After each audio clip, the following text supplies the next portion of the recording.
The San Antonio Spurs just played 2 games 80 miles away from San Antonio. They sold out both of them, again, for the 4th year in a row. And here's the part that should make you pay attention. No other NBA franchise does this.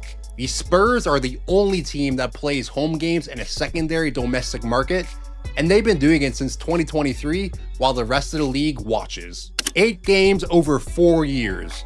130,000 cumulative fans in Austin through the Moody Center doors, a new attendance record every single year. And this all started when the Spurs were a lottery team. They weren't selling a contender, they were selling a thesis.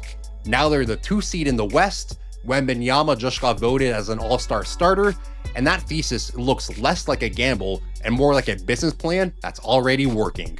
I'm your host Kyle, and welcome to Basketball Business. Today, we're talking about what happened in my city of Austin, Texas this past weekend, why the Spurs keep playing games there, and what this means for the future of basketball in Central Texas.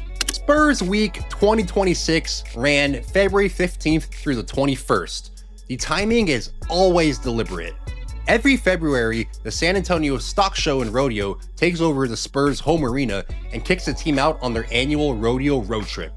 Instead of playing 8 straight away games, the Spurs split the trip with 2 home games in nearby Austin. The franchise gets a week to plant their flag in a market they're openly trying to claim. San Antonio by itself is a bottom 10 NBA market.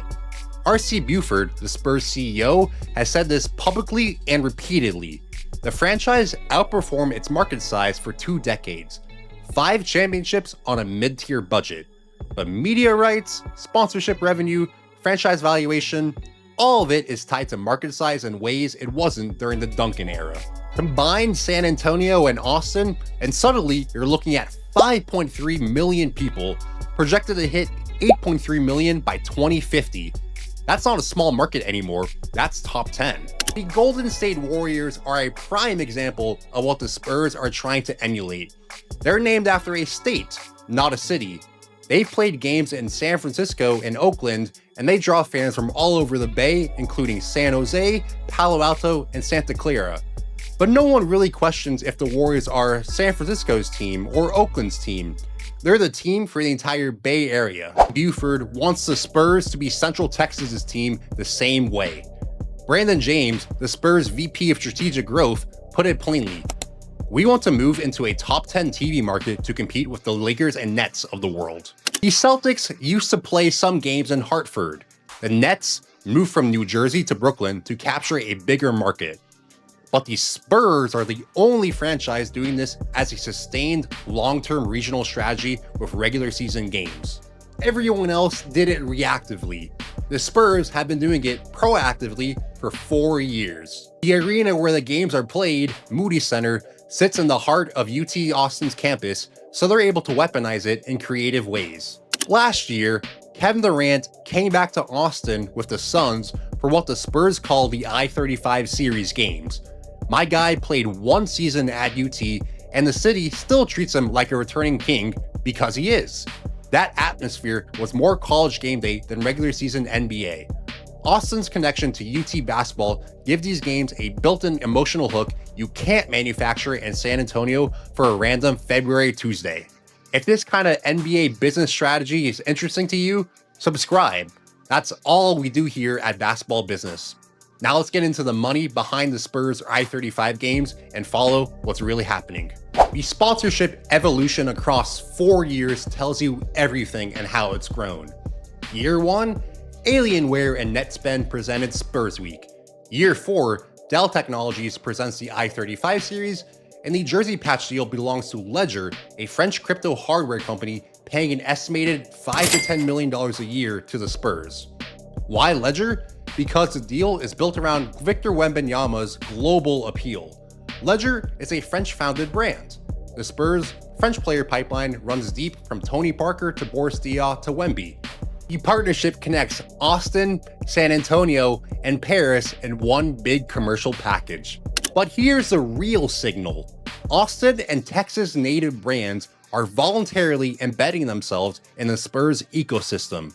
Local streetwear designers have created exclusive merch for game day ticket packages. H-E-B and Whataburger ran fan activations. Dell elevated from its Alienware sub-brand to the parent company as the I-35 series presenting sponsor. These aren't San Antonio companies stretching into Austin. These are Austin companies choosing to be a part of the week. That means the Austin business community sees the I-35 series as a genuine hometown event, not a San Antonio import.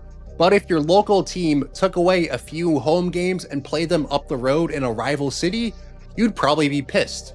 And San Antonio residents are not wrong in their frustrations.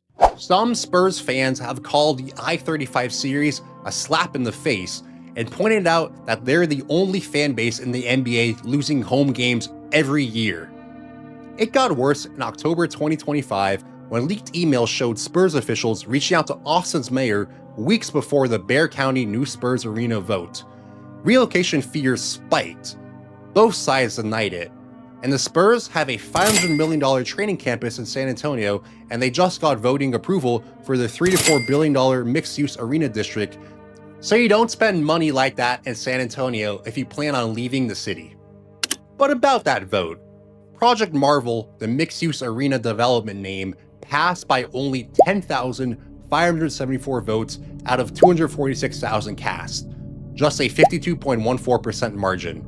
A pro-Spurs political action committee spent over $9 million to get the vote over the finish line. And during the term sheet negotiations, city officials specifically asked whether the agreement would prevent the Spurs from continuing the Austin games.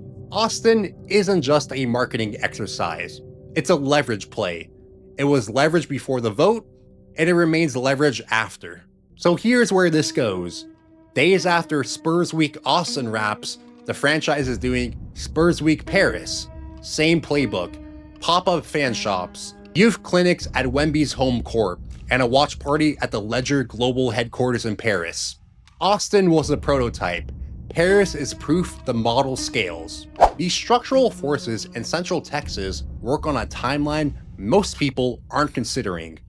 Project Marvel targets a 2032 arena opening. Standard arena leases run 25 to 30 years right now, so the next decision point will be in 2057 to 2062. By then, the Central Texas corridor is projected to have nearly 10 million people. The Texas Department of Transportation is spending $5.7 billion reconstructing I-35 between the cities right now. Travis County, where Austin is located, commissioned a high-speed rail study. If that rail gets built, it's a 20-minute commute between downtowns. At that point, Austin and San Antonio start to feel like San Jose and San Francisco.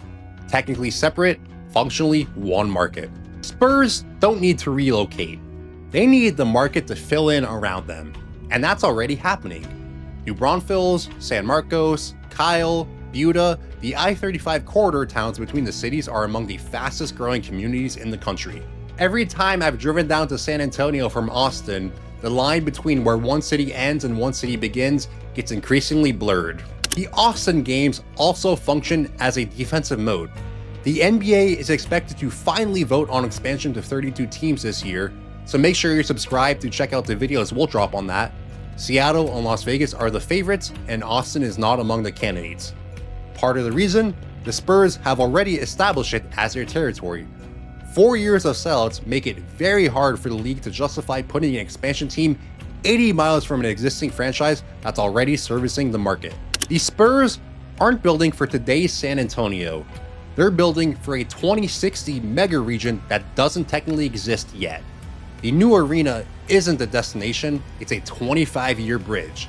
And basketball is a tool they're using to make sure that when the mega region does arrive, they're already the default professional sports team for a top 5 US metro. Their 35-year plan isn't about surviving in a small market.